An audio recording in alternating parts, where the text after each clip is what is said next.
Everyone, আশা করি সবাই ভালো আছেন। আজকে জন কিটের বাকি কোটেশনগুলো এবং গ্রন্থগুলো সম্পর্কে জানব। তাহলে জন কিটস টাইটেল হচ্ছে poet of beauty, poet of sensuousness, the youngest poet. John Keats was also a physician. অর্থাৎ তার যে টাইটেল সেগুলো হচ্ছে যে তিনি poet of beauty, poet of sensuousness, youngest poet এবং অলসো এ ফিজিশিয়ান।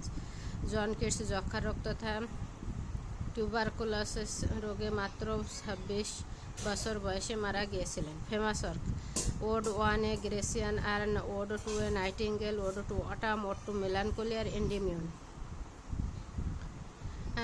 গ্রেসিয়ান আর নাইটিঙ্গেল, অটাম, মেলানকোলি আর এন্ডিমিউন, এগুলো হচ্ছে তার ফেমাস ওয়ার্ক। এছাড়া জন কিটসের ফেমাস ওয়ার্কগুলো মনে রাখার টেকনিক, যেমন এটা হচ্ছে যে শরৎকালে গ্রেসিয়ান আর্ন এর কাছে বসে গ্রেসিয়ান আর্নের কাছে বসে ইসাবেলা হতাশ মন নিয়ে নাইটিঙ্গেল পাখির গান শুনছে এবং ইভকে নিয়ে কল্পনা করছে। শরৎকালে মানে ওড টু অটাম। শরৎকালে গ্রেসিয়ান আর্নের কাছে বসে ইসাবেলা হতাশ মন নিয়ে নাইটিঙ্গেল পাখির গান শুনছে এবং ইভকে নিয়ে কল্পনা করছে। ওড টু অটাম অর্থ শরৎকাল, ওড টু গ্রেসিয়ান আর্ন অর্থ গ্রেসিয়ান আর্ন গ্রিসের একটা পাত্র নিয়ে যে ওড, এরপরে হচ্ছে যে ইসাবেলা হচ্ছে ওড, ইসাবেলা এরপরে ও নাইটিঙ্গেল পাখির গান শুনছে। ওড টু মেলানকোলি আছে, নাইটিঙ্গেল, ওড টু নাইটিঙ্গেল এই যে আছে, এবং ইভকে নিয়ে কল্পনা করছে। The eve ode to the fancy, হতাশ মন নিয়ে, ওড হতাশ মন নিয়ে হবে হচ্ছে যে ode on melancholy. Ode two সাইকেও রয়েছে এখানে। শরৎকালে গ্রেসিয়ান আর্নের কাছে বসে ইসাবেলা হতাশ মন নিয়ে নাইটিঙ্গেল পাখির গান শুনছে এবং ইভকে নিয়ে কল্পনা করছে। Ode to autumn, ode to Grecian urn, Isabella, ode on melancholy, ode to Psyche, ode on nightingale, the Eve of S T, ode to fancy. Heard, এখানে একটি বিখ্যাত উক্তি হচ্ছে যে heard are melodious are sweet but those unheard are sweeter. অর্থাৎ এই গ্রেসিয়ান থেকে নেওয়া, এটি হচ্ছে যে ওড টু গ্রেসিয়ান থেকে নেওয়া, গ্রেসিয়ান আর্ন থেকে নেওয়া, মানে মানুষ অজানাকে জানতে চাই। A things of beauty is joy for ever, এটা হচ্ছে এন্ডিমিয়ন থেকে নেওয়া। A things for beauty is joy for ever, এটা হচ্ছে এন্ডিমিয়ন থেকে নেওয়া। এরপরে হচ্ছে যে she dwells with beauty that must die, এটা হলো মেলানকোলি থেকে নেওয়া। She dwells with beauty that must die, melancholy. She dwells with beauty that must die, melancholy. Man of medicine, এটা তো Keats. Beauty is a truth and truth is beauty, Grecian urn. Beauty is a truth and truth is beauty, এটা Grecian urn. অর্থ হচ্ছে যে এখান থেকে a things of beauty is joy for ever, a things of beauty is joy for Endymion থেকে নেওয়া, এটা হচ্ছে এন্ডিমিয়ন কবিতা থেকে নেওয়া। এখানে সৌন্দর্য কখনো পুরনো হয় না, বরং তো আমাদের মন আত্মাকে স্থায়ী আনন্দ দেয়, এটাই বোঝাতে চাইছে। Things of beauty is joy for ever অর্থ এক টুকরো সৌন্দর্য চিরন্তন আনন্দের উৎস। A things of beauty joy for ever, এক টুকরো আনন্দ, জয় ফর এভার অর্থ এক টুকরো সৌন্দর্য চিরন্তন আনন্দের উৎস, এক টুকরো সৌন্দর্য চিরন্তন আনন্দের উৎস। Beauty is a truth, truth beauty, সৌন্দর্যই সত্য, সত্যই সৌন্দর্য। এটি হচ্ছে ওড ওয়ানে গ্রেসিয়ান আর্ন থেকে নেওয়া।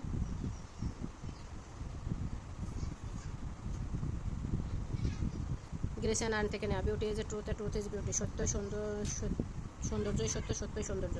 Heard melodious are sweet but those unheard are sweeter অর্থাৎ শোনা সুর মধুর কিন্তু না শোনা সুর আরও মধুর। ওড অন গ্রেসিয়ান আর্ন থেকে এটাও নেওয়া। কিটের ওড অন গ্রেসিয়ান আর্ন থেকে নেওয়া। Heard melodious are sweet but those unheard are sweeter. You are always new, the last of your kisses was ever the sweetest অর্থাৎ তুমি সবসময় নতুন, তোমার শেষ চুম্বনই ছিল সবচেয়ে মধুর। এটি কিটসের লেখা। প্রেমের গভীরতাই প্রকাশ পেয়েছে এখানে। We are always new and last of your kisses was ever sweetest, তুমি সবসময় নতুন এবং তোমার শেষ চুম্বনটি ছিল সবচেয়ে মধুর। জন কিটসের the poetry of earth is never dead, the poetry of earth is never dead. প্রকৃতি সর্বদা কথা বলে, গ্রীষ্মে যেমন তৃণভোজী পোকা।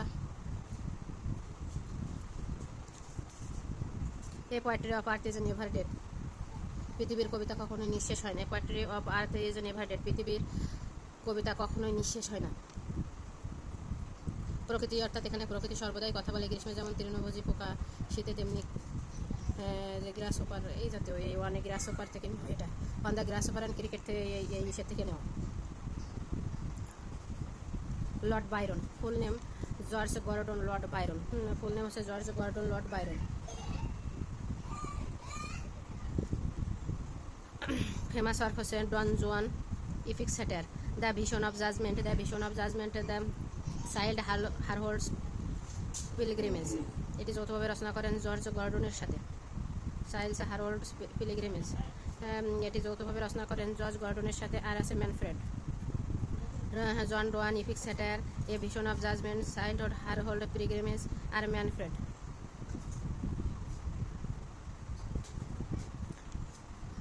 ডন জোয়ান, ইফিক্স স্যাটার, এখানে হচ্ছে এর মূল ভাব ছিল একটি দীর্ঘ ব্যঙ্গাত্মক মহাকাব্যটা। এটা হচ্ছে বাইরনের জনপ্রিয় চরিত্র হচ্ছে যে ডন জোয়ান। তিনি হচ্ছে যে প্রচলিত ধাঁচে একজন নারী লোভী নয়। এই ডন জোয়ান তিনি নারী লোভী নয়, বরং নারীদের দ্বারা প্রভাবিত একজন সরল প্রেমিক হিসেবে তুলে ধরেন। তিনি সমাজ, ধর্ম, রাজনীতি সব কিছুর সমালোচনা করেন এই ডন জোয়ান।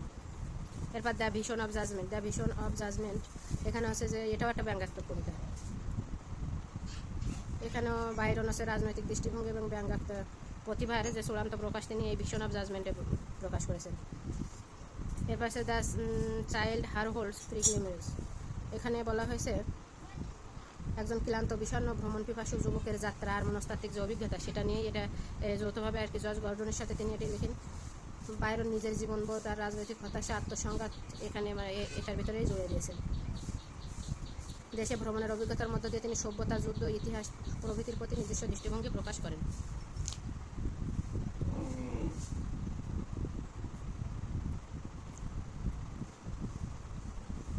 এরপর হচ্ছে ম্যানফ্রেড, এটি একটি নাট্যধর্মী দার্শনিক কবিতা ছিল। এই কবিতা হচ্ছে যে নায়ক ম্যানফ্রেড অতীতের ভুল, অপরাধবোধ, আত্মগ্লানিতে ভোগেন। তিনি আত্মার শান্তির খোঁজে অতিপ্রাকৃত শক্তির শরণাপন্ন হন, কিন্তু ক্ষমা চান না। এটি একটি গভীরভাবে আত্মবিশ্লেষণমূলক রচনা। লর্ড বাইরনের বিখ্যাত উক্তিগুলো man's consciousness is the oracle of God, মানুষের বিবেক হচ্ছে ঈশ্বরের যাজক, মানুষের বিবেক ঈশ্বরের যাজক। Man consciousness is the oracle of god.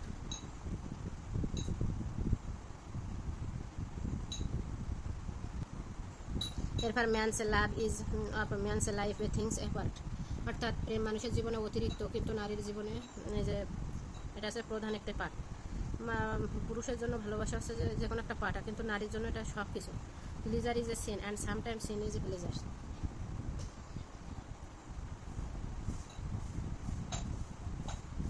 Pleasure is a sin and sometimes sin is a pleasure. এরপর হচ্ছে উইলিয়াম ব্লেক, টাইটেল হচ্ছে পয়েট অ্যান্ড প্রিন্টার। একদিকে তিনি ছিলেন কবি, অন্যদিকে প্রিন্টার, পয়েট এবং painter. Famous work songs of innocence of and of experience, songs of innocence of experience, songs of innocence and of experience. এখানে এই গ্রন্থে তিনি নিষ্পাপতা এবং অভিজ্ঞতার দ্বৈততা তুলে ধরেছিলেন। শিশুর সরলতা, একদিকে শিশুর সরলতা আর অন্যদিকে তুলে ধরেন হচ্ছে যে অভিজ্ঞতার যে বৃদ্ধ বয়সের অভিজ্ঞতা, বৃদ্ধের অভিজ্ঞতার দ্বৈততা। এটা নিয়ে এই গ্রন্থটি লেখা। এরপর the marriage of heaven and hell, অর্থাৎ ভালো মন্দ, স্বর্গ নরক সব কিছু পরস্পরের পরিপূরক, এটাই এখানে এই গ্রন্থে বোঝাইছে। The marriage of a heaven and hell. The ancient days অর্থ কি প্রাচীন দিনগুলো নিয়ে যে গ্রন্থটি লিখেছেন William Blake, the ancient dress.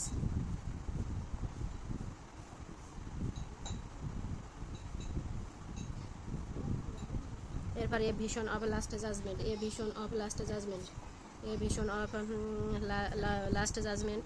Visionary heads,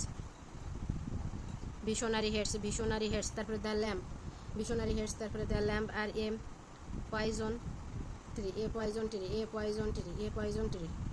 poison ট্রিটার গ্রন্থটি হচ্ছে যে দুঃখ রাগ সংবরণ না করলে কীভাবে তা ধ্বংসাত্মক হয়ে ওঠে, এটি তার প্রতীকী কবিতা poison tree. Quotation from William ব্লেকের কোটেশন হচ্ছে যে the road of excess leads to the palace of wisdom, অতিরিক্ত তার পথই প্রজ্ঞার প্রাসাদে নিয়ে যায়। মানে শুধুমাত্র সংযম নেই, অভিজ্ঞতার সংক্রান্তে গিয়ে সত্যকে, অভিজ্ঞতার পরে গিয়ে আর কি প্রজ্ঞা আসে, সত্যকে উপলব্ধি করা সম্ভব। A road of excess leads to the palace of wisdom, শুধুমাত্র সংযম নয়, অভিজ্ঞতার সব প্রান্তে গিয়ে সত্যকে উপলব্ধি করা সম্ভব। A fool see not the same dream as a wise man sees, মূর্খ এবং জ্ঞানী একই জিনিস দেখে না, ভিন্নভাবে উপলব্ধি করে। মূর্খ এবং জ্ঞানী একই জিনিসকে ভিন্নভাবে উপলব্ধি করে।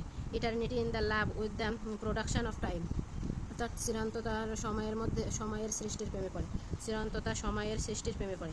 Eternity in the love with the production of time, সময়ের মধ্য দিয়ে চিরন্তনতা ধরা দেয়। স্বল্পস্থায়ী জিনিসেও eternity in the love with the production of time, অর্থাৎ স্বল্পস্থায়ী জিনিসেও চিরত সৌন্দর্য লুকিয়ে থাকে। স্বল্পস্থায়ী জিনিসেও চিরত সৌন্দর্য লুকিয়ে থাকে। তাহলে উইলিয়াম ব্লেকে পোয়েট এবং প্রিন্টার তার famous songs of innocence of experience, যেটা শিশুর সরলতার বিরুদ্ধে অভিজ্ঞতার দ্বৈততা নিয়ে লেখা songs of innocence and of experience. তারপর the marriage of heaven and hell, তারপরে the ancient days, a vision of the just judgement, visionary heads, the lamp, the poison tree, the lamp, the poison tree, the ancient days, the visionary of the last judgement, visionary heads, the lamp, the poison tree. এরপর হচ্ছে Sir Walter Scott.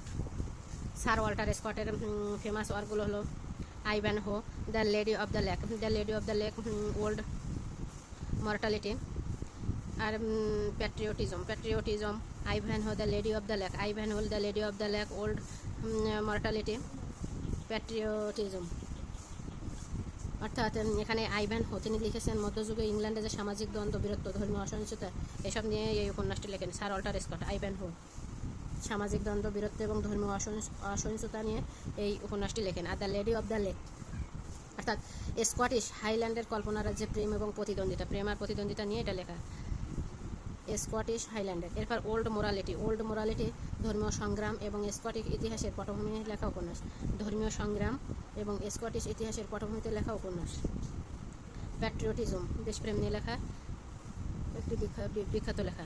আইভ্যানহো, the lady of the lake, old morality আর patriotism. Sir Walter স্কটের famous work Ivanhoe, the lady of the lake, old morality এবং patriotism. এরপর হচ্ছে Jane Austen. Jane Austen title হচ্ছে যে anti romantic female novelist, anti romantic female novelist in the romantic period, anti romantic female novelist in romantic period. Famous work, তার famous work হচ্ছে pride and prejudice, sense and sensibility, love and relationship, love and relationship Jane অস্টেনের একটি বিখ্যাত Nobel, কিন্তু লাভ and friendship নামে একটি বিখ্যাত কবিতা লেখেন। তাহলে এটা হচ্ছে নোবেল, লাভ অ্যান্ড ফ্রেন্ডশিপ হচ্ছে নোবেল, আর love and friendship Jane Austen একটি বিখ্যাত নোবেল, কিন্তু লাভ অ্যান্ড ফ্রেন্ডশিপ নামে একটি বিখ্যাত কবিতা লিখেছেন ইমিলি ব্রন্টি। ইমিলি ব্রন্টি আবার একই নামে কিন্তু ইনি লিখেছেন কবিতা, আর জেন অস্টেন লিখেছেন উপন্যাস। ইম্মা ম্যানসফিল্ড পার্ক আর পারসুয়েশন, ইম্মা ম্যানসফিল্ড পার্ক আর পারসুয়েশন। এই প্রাইড অ্যান্ড প্রেজুডিস এটা হচ্ছে যে আত্মমর্যাদা বনাম অহংকার ও প্রেমের যে দ্বন্দ্ব তাই নিয়ে লিখেছেন। এলিজাবেথ এবং ডার্সির মধ্যকার যে সম্পর্ক তাই এখানে চিত্রিত হয়েছে। সেন্স অ্যান্ড সেন্সিবিলিটি এখানে যুক্তি এবং আবেগ দিয়ে দুই বোনের জীবনের যে চরিত্র এবং জীবনের মাধ্যমে তুলনা। লাভ অ্যান্ড ফ্রেন্ডশিপ এটা ভালোবাসা এবং বন্ধুত্ব নিয়ে লেখা। এরপরে ইমা একটি ধনী তরুণীর অহংকার থেকে শিক্ষা লাভ এবং তার পরিণতির যে গল্প, এই ইমা তারপরে একটা ধনী তরুণী তার অহংকার থেকে শিক্ষা লাভ এবং পরিণতির গল্প।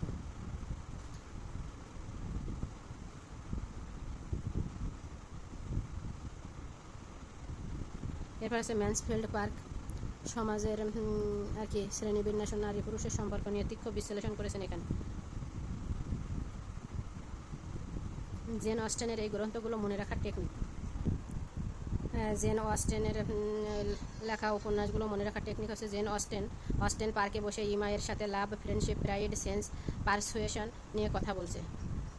অস্টেন পার্কে বসে ইমায়ের সাথে love, friendship, pride, sense, persuasion নিয়ে কথা বলছে। ম্যানসফিল্ড পার্ক, ইমা।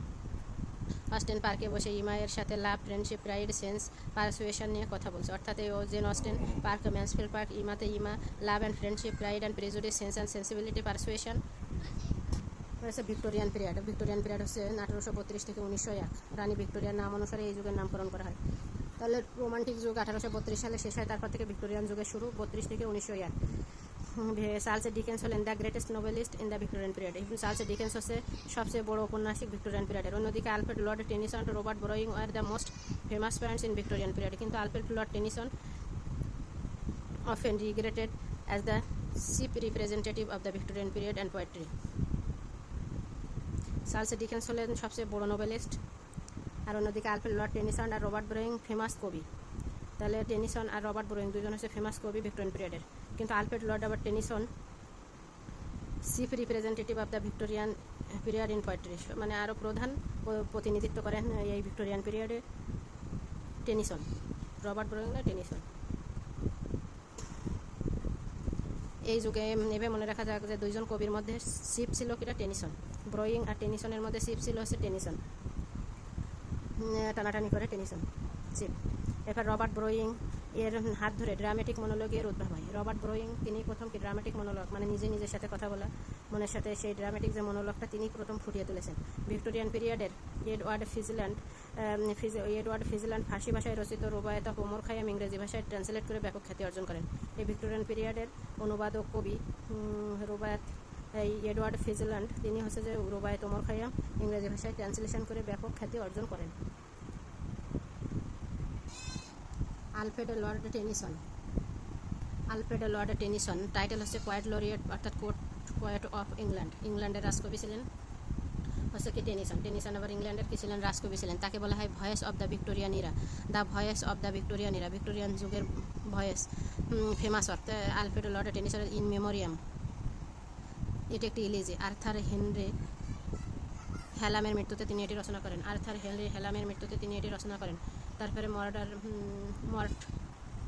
মর্টি ডি আর্থার নিয়ে তিনি রচনা করেন আরেকটি। এরপর ক্রসিং দ্য বার